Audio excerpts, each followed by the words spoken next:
Howdy, and welcome to Thursday's edition of Today's Bread. Now, we're currently in a series called Messages of the Old Testament, or New Testament. Now, this week we're going over letters of Paul. Today's portion is Idleness is Condemned. Scripture reference is 2 Thessalonians chapter 3, verses 6 through 18. The Apostle Paul addressed one particular danger to the Thessalonians' well-being. Some believers in the church were walking disorderly, it says in verse 6. This pointed out that some Christians in the church had become lazy in their lifestyles, which left them open to the schemes of Satan, verses 6 through 15. Now, Paul commanded sincere believers in the church to keep away from fellow believers who had this slothful attitude. The command to withdraw in verse 6 is all likelihood it did not mean to withhold fellowship entirely from such people, but rather was intended to help believers understand that the influence of lazy among them was destructive.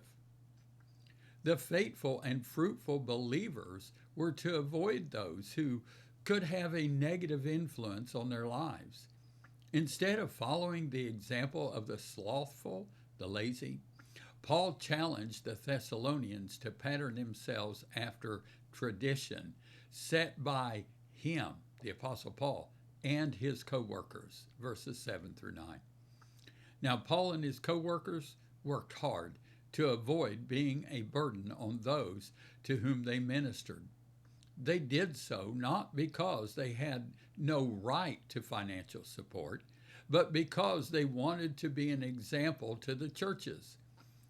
Paul considered this attitude so important that he commanded that those who refused to work should not eat. Verse 10. Idleness can lead to other types of negative behavior. In the church at Thessalonica, those who were idle were meddling in the affairs of others and causing problems in the relationships. Verse 11. In response to this, Paul commanded everyone to earn his or her own bread and take responsibility for their own lives. Verse 12.